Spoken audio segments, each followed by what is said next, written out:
എനിക്ക് നൊബേൽ സമ്മാനം തന്നേ മതിയാവും. നൊബേൽ സമ്മാനം തരാത്ത ഈ രാജ്യം നശിച്ച രാജ്യം, വെറും പന്ന രാജ്യം. ഞാൻ ഇത്രയൊക്കെ ചെയ്തിട്ട് അവസാനം എനിക്ക് കിട്ടിയത് തല്ലിപ്പൊളിഞ്ഞ എസ്കലേറ്ററും കേടായ പ്രോംപ്റ്ററും.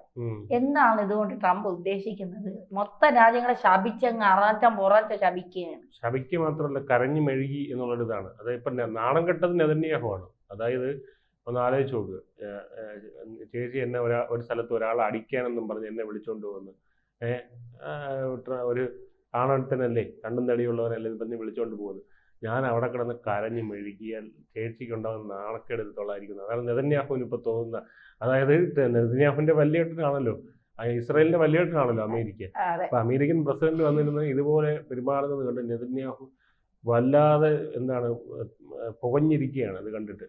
കാരണം ഒന്നാമത് അവിടെ ഇസ്രായേലിന്റെ രാജ്യം വല്ലാത്ത സംഘർഷാവസ്ഥയിലൂടെ കടന്നു പോയിക്കൊണ്ടിരിക്കുകയാണ്. അത് ഈ ഒരു ഭാഗത്ത് ഖത്തറിനെ ആക്രമിച്ചതിനെ എല്ലാവരും കൂടെ ഒറ്റപ്പെടുത്തുന്നു. ഖത്തറിനെ എല്ലാം ആക്രമിച്ചത് ഖത്തറിലെ ഹമാസിന്റെ നേതാക്കളെ മാത്രമാണ്. പ്രിസിഷൻ അറ്റാക്ക് ഒക്കെയാണ്. നമ്മൾ ഇന്ത്യ തീവ്രവാദികളെ ഈ പറഞ്ഞ പാകിസ്ഥാനല്ല ആക്രമിച്ച പാകിസ്ഥാന്റെ ഭീകര കേന്ദ്രങ്ങൾ, അവിടെ ഇന്ത്യ ആരും ഒറ്റപ്പെടുത്തിയില്ല. എന്തുകൊണ്ടാണ്? പ്രിസിഷൻ അറ്റാക്ക് ആയിരുന്നു. ഇസ്രായേലിലൂടെ പ്രിസിഷൻ അറ്റാക്ക് നടത്തിയിട്ടും ഇസ്രായേൽ ഒറ്റപ്പെടുകയാണ്. തീവ്രവാദികളെ മാത്രം തെരഞ്ഞുപിടിച്ച് കൊന്നിട്ടും ഒറ്റപ്പെടുകയാണ്. എന്തുകൊണ്ടാണ്? ഖത്തറിൽ ആക്രമിച്ചു, മറ്റൊരു രാജ്യമായ ഖത്തറിൽ ആക്രമിച്ചു. അങ്ങനെ അവർ ആ രീതിയിൽ ഇത് കൊണ്ടുവരുന്നുണ്ട്. അതിനോടൊപ്പം തന്നെ ഇത് ഒരു ഇറാനുമായിട്ടുള്ള യുദ്ധം ഒന്ന് കെട്ടടങ്ങി നിൽക്കുന്നതേ ഉള്ളൂ. അപ്പോൾ ഇതിൻ്റെ ഇടയിലാണ് ഈ മനുഷ്യൻ ഇങ്ങനെ സമാധാനത്തിന് നോബൽ സമ്മാനം വേണം. അതായത് ഒന്ന് ആലോചിച്ച് നോക്കും, ഒരു ബന്ധമില്ലാത്ത കാര്യങ്ങളൊക്കെ ഇദ്ദേഹം പറയുന്നത്. അപ്പോൾ അങ്ങനെ ഇദ്ദേഹം ഈ പറയുന്ന, അതായത് ഈ ലോകം തന്നെ ശരിയല്ല, കഷ്ടപ്പെടുന്ന എനിക്ക് കിട്ടുന്നത് തകർന്ന എസ്കലേറ്ററും ടെലിപ്രോംപ്റ്ററുമാണ് എന്നൊക്കെയാണ് UN പറഞ്ഞത്. ഇതിലെ ഈ ഒരു നീണ്ട പ്രസംഗമായിരുന്നു. അദ്ദേഹത്തിന്റെ ചില പ്രസക്ത ഭാഗങ്ങൾ നമ്മൾ മറ്റൊരു വീഡിയോയിൽ ചെയ്തിട്ടുണ്ട്. അതിലിപ്പോൾ ഇനി പറയാൻ പോകുന്നത് ഇതുപോലെയുള്ള എന്താണ് പറയുന്നത്, ആ പ്രസംഗത്തിൽ തന്നെയുള്ള ചില നിലവാരം കുറഞ്ഞ, അല്ലെങ്കിൽ എന്താ പറയുക, നമ്മൾ അതിനകത്തൊരു ഇത് പറയുമല്ലോ, ചളി എന്ന് പറയുന്നത്, അതാണ്. ഐക്യരാഷ്ട്രസഭയുടെ 80ാമത്തെ പൊതുസഭാ സമ്മേളനത്തെ അഭിസംബോധന ചെയ്ത് പ്രസിഡന്റ് ഡൊണാൾഡ് ട്രംപ് മറ്റുള്ളവർ അസാധ്യമെന്ന് കരുതിയ കാര്യങ്ങൾ വെറും 7 മാസത്തിനുള്ളിൽ താൻ നേടിയെന്ന് പ്രഖ്യാപിച്ചു. ഇത് പറഞ്ഞ് തൊട്ടടുത്ത വരിയിൽ തന്നെ ഇതിന് വിരുദ്ധമായിട്ടുള്ള കാര്യം പറയും. യുക്രൈൻ റഷ്യ യുദ്ധം നിർത്തുന്നില്ല എന്ന് പറയും. അതായത് താൻ വന്നതിന് ശേഷം ലോകത്ത് സമാധാനം ഉണ്ടായി എന്ന് പറഞ്ഞിട്ട് തൊട്ടടുത്ത നിമിഷം പറയും യുക്രൈൻ യുദ്ധം നിർത്തുന്നില്ല, ഇസ്രായേൽ പറഞ്ഞാൽ കേൾക്കുന്നില്ല. അപ്പൊ ഇതൊക്കെ ഇന്ത്യ യുദ്ധ സമാനമായിട്ടുള്ള സാഹചര്യം ഇല്ലല്ലോ. അപ്പൊ ഇസ്രായേലും പറഞ്ഞാൽ കേൾക്കുന്നില്ല, ഈ റഷ്യ പറഞ്ഞാൽ കേൾക്കുന്നില്ല എന്ന് പറഞ്ഞാൽ അർത്ഥം എന്താണ്? സമാധാനം ഇല്ല എന്നുള്ളതല്ലേ. അപ്പം തൊട്ടടുത്ത വരെയും ഇദ്ദേഹം മാറ്റി പറയും. അങ്ങനെയാണ് ഇദ്ദേഹത്തിന്റെ അവസ്ഥ. അതായത് അനന്തമായ യുദ്ധങ്ങൾ താൻ തൊട്ടടുത്ത വരിയിൽ വീണ്ടും മാറ്റും. അതായത് അനന്തമായ യുദ്ധങ്ങൾ താൻ അവസാനിപ്പിച്ചു. അതായത് അമ്പി അന്യനായിക്കൊണ്ടിരിക്കുന്ന ഒരു സാഹചര്യമാണ് അത് എന്ന് പറയും. ഈ വർഷം മെയ് മാസത്തിൽ ഇന്ത്യയും പാകിസ്ഥാനും തമ്മിലുള്ള സമാധാന ഉടമ്പടിയിൽ മധ്യസ്ഥത വഹിച്ചത് എന്ന അവകാശവാദം അദ്ദേഹം ഇവിടെയും ആവർത്തിച്ചിട്ടുണ്ട്. അദ്ദേഹം പറയുന്നത് മെയ് മാസത്തിൽ ഞാനൊരു കല്യാണത്തിന് പോയിരുന്നൊക്കെ പറയുന്ന പോലെ അദ്ദേഹം പറയാണ് ലാഘവത്തോടെ. അതായത് നടത്തിക്കൊടുത്തെന്ന് പറയുന്ന പോലെ, കല്യാണത്തിന് പോയിട്ട് നടത്തിക്കൊടുത്തെന്ന് പറയുന്നത് അതുപോലെ കാണാൻ പോയിട്ട്, അതായത് വീരുന്നുണ്ട്, അല്ലെങ്കിൽ വിളിക്കാത്ത കല്യാണത്തിന് പോയി ചോറുണ്ടിട്ട്, അതാണ് കാണാൻ പോയെന്നും പറയാൻ പറ്റില്ല. വിളിക്കാത്ത കല്യാണത്തിന് പോയി ചോറ് ഉണ്ടിട്ട് അത് നടത്തിക്കൊടുത്തത് താനാണെന്ന് പറയുന്ന ചില അമ്മാവന്മാരുടെ ഉളുപ്പില്ലായ്മയാണ് ഇയാൾ കാണിക്കുന്നത്. ഇയാൾ അങ്ങനെ എന്നിട്ട് പറയുന്നു. അപ്പം ആവർത്തിച്ച് വീണ്ടും പറയുന്നു, ട്രംപിന്റെ അവകാശവാദത്തെ ഇന്ത്യ ശക്തമായിട്ട് നിഷേധിച്ചിട്ടും US പ്രസിഡന്റ് തന്റെ അവകാശവാദത്തിൽ ഉറച്ചു നിൽക്കുകയാണ്, ഞാൻ തരൂല എന്നും പറഞ്ഞ് നിൽക്കുകയാണ്. കാരണം ഒന്നാമത്തെ കാര്യം, അവസാനിച്ച ഒരു സംഘർഷം എന്ന് പറയുന്നത് ഇതാണ്. ഇസ്രായേൽ ഇറാൻ സംഘർഷം അവസാനിച്ചു, താൽക്കാലികമായി അവസാനിച്ചു. അത് പക്ഷേ അവസാനിപ്പിച്ചത് എങ്ങനെയാണ്? ബോംബിട്ടിട്ടാണ്. ഈ ട്രംപിന്റെ ഒരു കണക്ക് കഴിഞ്ഞ ദിവസം വന്നിരുന്നു. സമാധാന പ്രിയനായിട്ടുള്ള ട്രംപിന്റെ കണക്കാണ്, ഡാറ്റ. അതായത് ബൈഡൻ 4 വർഷം കൊണ്ട് പൊട്ടിച്ച ബോംബുകളുടെ കണക്ക് 520 ആണ്. 520ഓളം വരും. പക്ഷെ ട്രംപ് ഈ 7 മാസത്തിനുള്ളിൽ ട്രംപ് പൊട്ടിച്ചിരിക്കുന്ന 550 ആണ്. 4 വർഷം കൊണ്ടുള്ളതിന്റെ മറികടന്നു ട്രംപ്. അപ്പൊ 3 കൊല്ലം കൊണ്ട് ഇയാൾ അമേരിക്ക ഇല്ലാതാക്കുമോ? ഇയാൾ രാഹുൽ ഗാന്ധിക്ക് ഒരു വെല്ലുവിളിയാവും, കാരണം ബോംബ് പൊട്ടിക്കുന്നതില്ലേ എന്നാണ് എനിക്ക് തോന്നുന്നത്. അപ്പൊ എന്തായാലും കാരണം അങ്ങനെ നിരന്തരം തലൈവർ നിരന്തരം എന്ന് പറയില്ല, അതുപോലെ അദ്ദേഹം നിരന്തരമായിട്ട് പൊട്ടിച്ചുകൊണ്ടിരിക്കുകയാണ്, ബോംബ് ഇവിടെ പൊട്ടിച്ചുകൊണ്ടിരിക്കുകയാണ്. അങ്ങനെ ഇദ്ദേഹം ഈ ഒരു രീതിയിൽ ഇങ്ങനെ തുടരുകയാണെന്നുണ്ടെങ്കിൽ ഒരു പക്ഷേ നമുക്ക് ഈ 3.5 വർഷത്തിനുള്ളിൽ എന്തും സംഭവിക്കാമെന്ന് പറയും, എന്തും സംഭവിക്കാം. അതാണ് ഇതിൻ്റെ ഒരു കാര്യം. അപ്പോൾ എന്തായാലും ട്രംപിൻ്റെ ഈ ഒരു അവകാശവാദത്തെ ശക്തിയുക്തം ഇന്ത്യ എതിർത്തു. എന്താണ് അത് വിദേശ ഇടപെടലില്ലാതെ ഇത് സൈന്യങ്ങളുടെയും ഡയറക്ടർ DGMO മാത്രമാണ് ഇതിനകത്ത് ഇടപെട്ടിരിക്കുന്നത്. ഇതിൽ ട്രംപിൻ്റെ ഇടപെടലില്ല എന്നുള്ളത് പറഞ്ഞിട്ടുണ്ട്. കഴിഞ്ഞ ദിവസം പാകിസ്ഥാൻ്റെ തന്നെ ഇഷക് ദറിൻ്റെ ഇതൊക്കെ വന്നിരുന്നു. അതായത് അവിടെ അതായത് പിന്നെ രാഹുൽ ഗാന്ധി ചോദിച്ച ചോദ്യങ്ങൾക്കെല്ലാം തന്നെ ഉത്തരം കിട്ടുന്നുണ്ട്. ഇഷക് ദർ പറഞ്ഞിരുന്നു വിളിച്ചിട്ട് ഫോൺ എടുത്തില്ല എന്നൊക്കെ ഉള്ള കാര്യങ്ങളൊക്കെ പറഞ്ഞിരുന്നു. DGMO വിളിച്ചിട്ട് എടുത്തില്ല. അപ്പം വിളിച്ചിരുന്നു എന്നുള്ളത് കൊണ്ടാണല്ലോ എടുക്കുന്നുണ്ട്. അതുപോലെ തന്നെ അവരുടെ എയർപോർട്ടുകൾ നശിപ്പിച്ചു എന്നുള്ള കാര്യങ്ങളൊക്കെ പറയുന്നുണ്ട് പ്രസ് മീറ്റിൽ.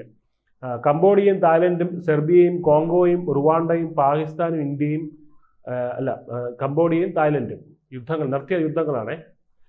സെർബിയയും കോങ്കോയും റുവാണ്ടയും പാകിസ്ഥാനും ഇന്ത്യയും ഇസ്രയേലും ഇറാനും ഈജിപ്തും ഇത്യോപ്യയും അർമേനിയയും അസർബൈജാനും എന്നിവയുൾപ്പെടെ താൻ അവസാനിപ്പിച്ചതായിട്ടുള്ള അവകാശപ്പെടുന്ന സംഘർഷങ്ങളുടെ പട്ടിക പ്രസിഡന്റ് നേടുന്നു. വീണ്ടും വേണമെങ്കിൽ കൂട്ടാം ഇതിനകത്ത് എന്നുള്ളതാണ്. അതായത് നമുക്ക് ഇതിനകത്ത് ചേർക്കാൻ പറ്റുന്നത് അതായത് കുട്ടൂസൻ മായാവി, പിന്നെ അത് നമുക്ക് ചേർക്കാവുന്നത് എന്താണ് മറ്റേ ഇത് നമ്മുടെ മൗഗ്ലി, അങ്ങനെ പല പല കഥാപാത്രങ്ങൾ, ശിക്കാരി ശംഭുവും കടുവയും തമ്മിലുള്ളത്, പിന്നെ അങ്ങനെ ഇതിനകത്ത് ചേർക്കാൻ പാടില്ലാത്തതായിട്ട് ഒന്നുമില്ലല്ലോ. അപ്പുറത്തെ വീട്ടിലെ കുക്കും ഇപ്പുറത്തെ വീട്ടിലെ തക്കോടും എല്ലാം അങ്ങനെയല്ല. അദ്ദേഹം ഇടപെടാത്തതായിട്ട് ഒന്നുമില്ല എന്നുള്ളതാണ് പറഞ്ഞത്. 7 യുദ്ധങ്ങൾ അവസാനിപ്പിക്കുന്നതിൽ ആര് ശത്രുതയിൽ ഇയാളെടുത്ത് ഇയാൾ അപ്പം തന്നെ 7 യുദ്ധങ്ങൾ അവസാനിപ്പിക്കുന്നതിൽ പങ്കുണ്ടെന്ന് അവകാശപ്പെട്ട് ട്രംപ് ഐക്യരാഷ്ട്രസഭയെ വിമർശിക്കുന്നവരെ ശക്തമായി വിമർശിച്ചു. അതായത് ഇദ്ദേഹത്തിന് സമാധാനത്തിനോട് ഇത്ര ഒരു എന്താണ് ആക്രാന്തം എന്താണെന്ന് എനിക്ക് എത്ര ആലോചിച്ചിട്ട് മനസ്സിലായില്ല. ആരോ പറഞ്ഞ് തിരികൊളുത്തി വിട്ടിരിക്കുന്നത് സമാധാന പ്രിയനാണ്. അതെ, സമാധാനം ഉണ്ടാക്കാൻ വേണ്ടി സമാധാനം ഇല്ലാത്തപ്പോ പറയണേ സമാധാന പ്രിയനാണെന്ന്. അല്ല, സമാധാനത്തിന് വേണ്ടി എന്ത് അക്രമവും കാണിക്കുന്ന ഒരു മനുഷ്യനെ ഞാൻ എൻ്റെ ജീവിതത്തിൽ ആദ്യമായിട്ടാണ് കാണുന്നത്. എന്തായാലും അങ്ങനെയുള്ള ഐക്യരാഷ്ട്രസഭ എന്താണ് അദ്ദേഹം പറയുന്ന കാര്യമാണ്. 7 യുദ്ധങ്ങൾ അവസാനിപ്പിക്കുന്നതിൽ പങ്കുണ്ടെന്ന് അവകാശപ്പെട്ട ട്രംപ് ഐക്യരാഷ്ട്രസഭയെ വിമർശിക്കുന്നവരെ ശക്തമായി വിമർശിച്ചു. ഐക്യരാഷ്ട്രസഭ ഇവ ചെയ്യുന്നതിന് പകരം എനിക്ക് ഇവ ചെയ്യേണ്ടി വന്നത് വളരെ ദയനീയമാണ്. അതായത് UN-ന്റെ ജോലിയാണ് ഞാൻ എടുക്കുന്നതെന്ന് മനസ്സിലായ. UN-ലുള്ളവർ മര്യാദയ്ക്ക് പണിയെടുത്തിരുന്നെങ്കിൽ എനിക്കൊന്നും ചെയ്യേണ്ടി വരില്ലായിരുന്നു. പോട്ട് എന്നുള്ള രീതിയിലേക്കാണ് പറയുന്നത്. അപ്പൊ ദുഃഖകരമെന്ന് പറയട്ടെ, ഐക്യരാഷ്ട്രസഭ ഇവയിലൊന്നും സഹായിക്കാൻ ശ്രമിച്ചില്ല. ഐക്യരാഷ്ട്രസഭയുടെ ഉദ്ദേശം എന്താണ്? ട്രംപ് ചോദിച്ചു. അവന്മാർക്ക് 2 കൊട്ടിന്റെ കുറവുണ്ടായിരുന്നു, അതുകൊണ്ട് അത് കിട്ടട്ടെ, അത് നല്ല കാര്യം തന്നെ. ഐക്യരാഷ്ട്രസഭയ്ക്ക് വളരെയധികം വലിയ കഴിവുകളുണ്ട്. ഞാൻ എപ്പോഴും അത് പറഞ്ഞിട്ടുണ്ട്. അതിന് വളരെയധികം വലിയ കഴിവുകളുണ്ട്. പക്ഷെ ആ കഴിവിനനുസരിച്ച് പ്രവർത്തിക്കാൻ ഇവർക്ക് കഴിയാറില്ല എന്നുള്ളതാണ്. ഐക്യരാഷ്ട്രസഭയിൽ നിന്ന് എനിക്ക് ലഭിച്ചത് മുകളിലേക്ക് പോകുമ്പോൾ നടുവിൽ നിർത്തിയ ഒരു എസ്കലേറ്റർ മാത്രമാണ്. ഇതാണ് എസ്കലേറ്ററിനെ പറ്റി പറയുന്നത്.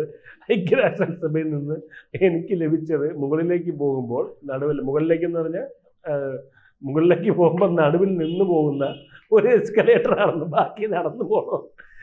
അപ്പോൾ പ്രഥമ വനിത മെലാനിയ ട്രംപ്, അതായത് ട്രംപിന്റെ വൈഫ്, നല്ല ഫിറ്റ്നസ് ഇല്ലായിരുന്നെങ്കിൽ അവർ വീഴുമായിരുന്നു എന്ന് പറഞ്ഞാൽ പെട്ടെന്ന് നിൽക്കുമ്പോൾ ഒരു ജർക്കും ഉണ്ടാവുമല്ലോ. അതുകൊണ്ട് അവർ കുറച്ചുകൂടി ചെറുപ്പമാണല്ലോ, അതുകൊണ്ട് അവർ കുറച്ചുകൂടി ശരീരത്തിൽ മെലിഞ്ഞടിക്കുന്ന സ്ത്രീയാണ്. അപ്പോൾ അത് ഇല്ലായിരുന്നെങ്കിൽ വീഴുമായിരുന്നു എന്നാണ് അവർ പറയുന്നത്. അവർ നല്ല ഫിറ്റ്നസ് ഇല്ലായതുകൊണ്ട് മാത്രം ഞാനൊന്നും പറയുന്നില്ല. അപ്പോൾ അത് മാത്രമല്ല, ഞങ്ങൾ 2 പേരും നല്ല ഫിറ്റ്നസ്സിലാണ് പറഞ്ഞ് വേറെ കൊണ്ടൊക്കെ പോയി. അത് കഴിഞ്ഞ് 2010-കളിൽ UN ആസ്ഥാനം പുതുക്കി പണിയാനുള്ള തൻ്റെ പരാജയപ്പെട്ട ശ്രമവും അദ്ദേഹം ഓർമ്മിപ്പിച്ചു. അത് ബോംബിട്ട് നശിപ്പിച്ചിരുന്നല്ലോ. താൻ നിർദ്ദേശിച്ച മാർബിളിന് പകരം അവർ ടൊറോസോ തറകൾ തിരഞ്ഞെടുത്തു എന്ന് അദ്ദേഹം പരാതിപ്പെട്ടു. അതുകൊണ്ടാണ് ഇദ്ദേഹത്തിന് പിന്നെ സഹായിക്കാമെന്ന് പറഞ്ഞത്. അപ്പോൾ അതിൻ്റെ ഇപ്പോഴും ജോലി പൂർത്തിയാക്കിയിട്ടില്ല എന്നും പറയുന്നുണ്ട്. അമേരിക്കൻ നേതൃത്വത്തിലുള്ള സമാധാന ശ്രമങ്ങളെ പിന്തുണയ്ക്കുന്നതിൽ ഐക്യരാഷ്ട്രസഭ പരാജയപ്പെട്ടെന്ന് ട്രംപ് പറഞ്ഞു. കരാറുകൾക്ക് അന്തിമ രൂപം നൽകുന്നതിൽ സഹായിക്കാമെന്ന് വാഗ്ദാനം ചെയ്ത ഐക്യരാഷ്ട്രസഭയിൽ നിന്നൊരു ഫോൺ കോൾ പോലും ലഭിച്ചിട്ടില്ല എന്ന് ട്രംപ് കുറ്റപ്പെടുത്തി. പാലസ്തീൻ രാഷ്ട്രത്തിന് അംഗീകാരം നൽകുന്നതിന് നിനക്കൊക്കെ സമയമുണ്ട് എന്നുള്ള രീതിയിലൊക്കെ അദ്ദേഹം സംസാരിച്ചു. അതിന് മുന്നേ ഈ പറയുന്ന ഹമാസ് ബന്ദികളെ മോചിപ്പിക്കുന്നതിന് ആദ്യം പ്രമേയം പാസ്സാക്കട എന്നും കൂടെ പറഞ്ഞിട്ടാണ് അദ്ദേഹം അവിടെ നിന്ന് ഇറങ്ങിപ്പോയത്. എന്തായാലും തീരുവ പ്രശ്നത്തിലെ ചർച്ചകളൊക്കെ ഇവിടെ വേണ്ട, അത് പിന്നീടാകാം എന്നുള്ള രീതിയിലാണ് ട്രംപ് പറഞ്ഞത്. എന്തായാലും ട്രംപിന്റെ വരവ് ഒരു പലർക്കും നമ്മളെ പോലുള്ള മാധ്യമപ്രവർത്തകർക്ക് ട്രംപിന്റെ വരവ് എന്നും ഒരു ആഘോഷമാണ്. കാരണം ഇതുപോലെ ചിരിക്കാൻ കുറെ വകുപ്പ് കിട്ടും അദ്ദേഹം എന്നാണ് ഇന്ത്യയിലേക്ക് വരുന്നത്. കാരണം നമുക്ക് ഒരുപാട് ഒരു മിനിമം ഒരു 10 വാർത്തയെങ്കിലും നമുക്ക് ചെയ്യാൻ പറ്റും. അതുകൊണ്ട് അങ്ങനെ മാത്രം പറഞ്ഞുകൊണ്ട് നിർത്തുന്നു.